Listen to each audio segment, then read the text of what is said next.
다음은 스마트 공장 지원 사업에 관련된 부분을 말씀드리도록 하겠습니다. 이 부분은 대부분 공지의 사항에 대해서만 많이 말씀을 하시는데요. 저는 그 이후에 사업 계획서에 대한 부분들을 좀 더 말씀을 드리도록 하겠습니다. 스마트 공장은 신규 사업과 고도화 사업 두 가지로 나눠져 있고요. 2019년도에는 3천억대로 작년 대비 굉장히 많은 지원 사업을 하고 있습니다. 그만큼 관심을 많이 가지고 있다고 볼 수도 있는데요. 신규 구축은 이 지원 사업 자체를 한 번도 받지 않은 기업들이 신규 구축 사업으로 진행을 합니다. 고도화 사업은 신규 구축 이후에 고도화 사업 신청을 할 수가 있는데요. 고도화 사업을 할 때 사실 그 전에 구축을 했지만 구축을 잘 못해서 다시 구축해야 되는 케이스도 있습니다.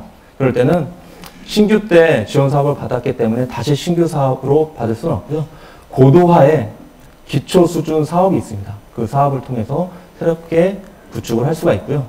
2019년도에 바뀐 부분은 예전에는 1차 사업을 한 다음에 고도화 사업할 때 1년의 텀이 있었습니다. 그렇지만 2019년도에는 바로 이어서 사업을 할 수 있게끔 제도가 바뀌었고요.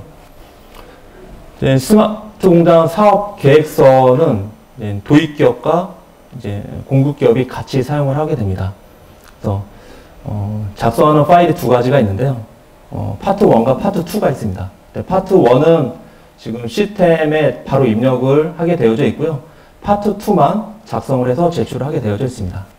가장 중요한 부분은 도입 목적입니다. 그래서 우리 회사가 이 정부와 지원 사업을 통해서 왜 하는지, 그 사업이 MES 사업인지 ERP 사업인지에 대한 명확하게 작성을 하고요. 그 사업을 통해서 어떤 것을 얻을 수 있는가에 대한 기대 효과를 작성을 하게 됩니다. 두 번째로 보는 부분이 KPI인데요. 우리 회사가 도입을 했을 때 핵심 지표가 어떻게 바뀌는지에 대한 부분들을 작성하게 되어져 있습니다. 이 부분은 지금 지원 사업에 있어서 정부에서도 이 항목 KPI를 가지고 향후에 통계를 내기 때문에 굉장히 중요하게 보는 포인트 중에 하나이고요. 세 번째는 2019년 9월 추경 이후에 추가적으로 나온 내용입니다. 사업이 실패했을 때 어떻게 조치를 할 것인가에 대한 부분들을 도입기업과 공급기업에서 작성하게 되어져 있고요. 그리고 스마트 공장을 하게 되면 인력 감축보다는 증가가 되는 것을 정부에서는 요구를 하고 있죠. 그래서 작성을 할 때 고용 유지에 대한 창출에 대한 계획을 세우게 됩니다. 그래서 도입기업과 저희 같은 수요기업, 도입기업이나 공급기업이 어떻게 인원을 구성할 것인지에 대한 부분들을 작성하게 되어져 있습니다. 이렇게 사업 계획서를 다 작성하게 되면 사업 시스템에 들어가서 총 7개의 탭이 있는데요. 7개 탭 중에 첨부 파일에 사업 계획을 첨부하고 최종 제출을 하게 되면 사업은 접수가 됩니다. 그렇게 되면 1차적으로 각 지역의 테크노파크에서 저희가 작성한 사업 계획서를 먼저 리뷰를 합니다. 적합한지에 대한 판단을 하고요. 그 적합 판별이 되면 현장에 우리 코디네이터가 방문을 하게 됩니다. 그래서 현장 평가를 하게 되는데요. 먼저 현장 평가를 할 때 대표이사 미팅과 그리고 그 업체가 어떤 회사인지에 대한 소개, 그리고 사업계획서 리뷰, 생산 현장에 대해 방문을 하게 됩니다. 그래서 오시는 분들은 스마트 공장의 평가위원 2분과 그리고 각 지역의 테크노파크 위원 1명, 그리고 도입기업 PM, 공급기업 PM이 모여서 함께 평가를 하게 되고요.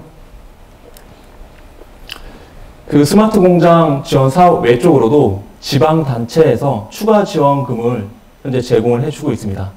이 추가 금액은 각 지자체별로 상이하기 때문에 우리가 신청하는 그 시점에 한번 그 지자체에 전화를 해서 실제 사업금이 남아 있는지 확인을 하고 지원금을 받을 수가 있게 되겠습니다. 이렇게 해서 제가 준비한 스마트 팩토리를 통해서 얻을 수 있는 혁신 사례하고 스마트 공장의 지원 사업에 대해서 말씀을 드렸는데요. 저희 회사는 ERP를 한 지 한 26년이 됐습니다. 2004년부터 스마트 공장 지원 사업을 했었고요. 현재 1,800개, 그리고 전체 인원수는 270명으로 이제 운영을 하고 있습니다. 기업이 필요한 모듈, 인사부터 원가까지 그리고 관리 회계까지 제공을 해주고 있고요. 이런 시스템을 통해서 데이터가 축적이 되면 BI를 통해서 다차원 분석을 하고요. 요즘에는 스마트폰으로도 많이 활용하고 계시죠. 이 ERP의 내용을 이제 모바일을 통해서 활용할 수 있는 부분을 제공해 주고 있습니다. 특히 내부에 전산팀이 있으신 곳은 저희가 SAP의 아밥 툴처럼 저희도 K스튜디오라는 툴을 제공해 주고 있습니다. 그래서 직접적으로 전산팀에서 유지보수를 할 수 있게 되어져 있습니다. 저희가 이 시스템을 가지고 정부 지원 사업을 할 때 기본적으로 개발을 하지 않고 표준형으로 제공하는 케이스도 있고요. 기업에 따라서 우리 회사만의 좀 독특한 프로세스가 있을 수 있습니다. 그런 프로세스는 커스터마이징을 해서 저희가 패키지와 함께 납품을 하고 있고요.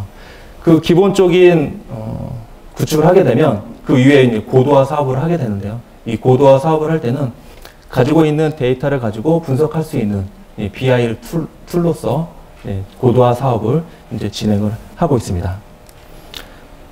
이제 저희가 2004년부터 일반적인 사업 스마트 공장으로 다양한 업종들을 진행을 했었는데요.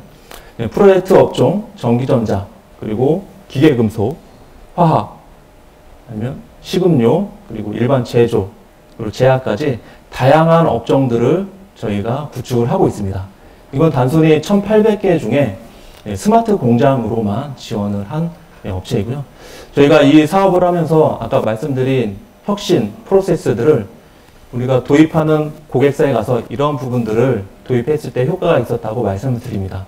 그런 부분들을 적용하시는 고객사에서 많이 있었고요. 그거에 대한 효과를 많이 보셨다고 저희는 판단하고 있습니다. 이렇게 해서 저희 발표는 여기까지 마치도록 하겠습니다. 예, 감사합니다.